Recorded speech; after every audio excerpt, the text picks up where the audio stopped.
नमस्कार। Crime story में आज अलवर से जुड़े एक हत्याकांड की, जिसमें एक त्रिकोणीय प्रेम संबंध के चलते सनसनीखेज वारदात हुई। एक लड़की को चाहने वाले दो दोस्तों की यह खूनी दास्तान है, जिसमें एक युवक ने लड़की को खत लिखा कि तू उससे मत मिलना, नहीं तो मैं मारता नहीं जिंदा जला देता हूँ। मैं दोस्ती में गद्दारी बर्दाश्त नहीं करता। आखिर कुछ इसी तरह से उसने इस वारदात को अंजाम भी दे डाला। जानते हैं क्या है पूरी कहानी। मामला करीब 1 साल पहले का है। यहाँ अलवर शहर से 5 किलोमीटर दूर लिवारी गांव में कठूमर के नांगल रूप गांव का 21 वर्षीय दीपक नामक युवक यहाँ आरटीओ में काम करने वाले अपने फूफा सीताराम यादव के यहाँ रहकर पढ़ाई कर रहा था। इसी दौरान यहाँ रहने वाले परमजीत नामक युवक से उसकी दोस्ती हो गई। इसी गांव में रहने वाली एक लड़की के दोनों से संबंध थे, लेकिन अचानक 12 अप्रैल 2023 को दीपक अचानक गायब हो जाता है, जिसकी चारों तरफ तलाश की जाती है, लेकिन दीपक का कोई पता नहीं चल पाया।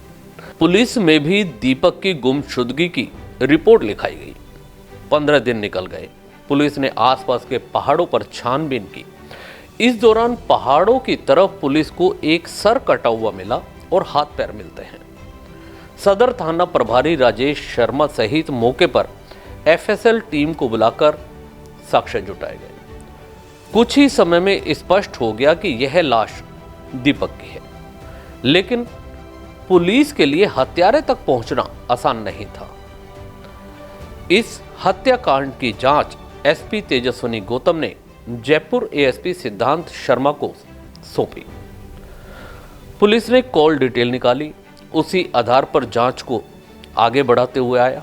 उसी आधार पर जांच में सामने आया कि दीपक के गांव की एक लड़की से प्रेम संबंध थे। पुलिस ने लड़की से पूछताछ की तो लड़की के पास एक लेटर मिला, जो लड़की को उसके दूसरे प्रेमी परमजीत ने लिखा था। इस लेटर के बाद पुलिस को लगा कि इस हत्याकांड में परमजीत का हाथ हो सकता है, क्योंकि उस पत्र में परमजीत ने दीपक का नाम लिखते हुए लड़की को धमकी दी थी। परमजीत सिर्फ हाथ पैर नहीं तोड़ता बल्कि जिंदा जला देता है। जो दोस्ती में गद्दारी करता है, मैं उसे नहीं छोड़ता। परमजीत ने लड़की को दीपक से नहीं मिलने की धमकी देते हुए यह पत्र लिखा था। आखिर परमजीत ने कुछ इसी तरह से ही इस खौफनाक वारदात को अंजाम भी दे डाला। परमजीत ने 12 अप्रैल को दीपक को अपने घर बुलाया। यहां उसने दीपक के सर पर डंडे से वार कर उसकी हत्या कर डाली। उसके बाद वह उसके शव के टुकड़े टुकड़े कर बोरे में भरकर पहाड़ की तरफ ले गया, जहां उसने शव को जलाकर और अन्य अवशेषों को इधर उधर पटक दिया, जिसके बाद शव के अवशेष जानवर खाने लगे थे। 12 अप्रैल से गायब हुए दीपक का 15 दिनों तक जब पता नहीं चला तो परिजनों ने थाने पर भी प्रदर्शन किया था। उधर पुलिस ने परमजीत को हिरासत में लेकर सख्ती से जब पूछताछ की तो उसने दीपक की हत्या करना स्वीकार कर लिया। पुलिस ने इस मामले में लड़की और परमजीत को हिरासत में लेकर जब पूछताछ की तो सारा मामला स्पष्ट हो चुका था कि परमजीत ने लड़की को जो पत्र लिखा था उसी तरह से ही उसने वारदात को अंजाम दिया था। परमजीत ने लिखा था कि मैं सिर्फ हाथ पैर नहीं तोड़ता, जिंदा जला देता हूँ, और परमजीत ने अपने दोस्त की हत्या कर उसे जला डाला था, क्योंकि उसे यह सब बर्दाश्त नहीं था कि वह उसकी जो गर्लफ्रेंड है उसके साथ दीपक मिले। बस इसी वजह से परमजीत ने यह सारा प्लान बनाया था और दीपक की हत्या कर डाली थी। परमजीत ने लिखा था, मैं हाथ पैर नहीं तोड़ता हूँ, जिंदा जला देता हूँ, और परमजीत ने अपने दोस्त की हत्या कर उसे जला डाला था।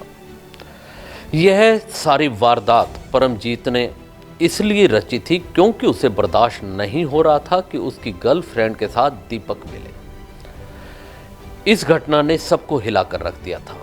यह घटना युवाओं के लिए संदेश है कि बिना सोचे समझे मित्र बनाना या फिर भविष्य को देखे बिना आवेश में आ जाना, आजकल युवाओं में यह अक्सर देखा भी जाता है, जिसका अंत जेल जैसी सजा से होता है।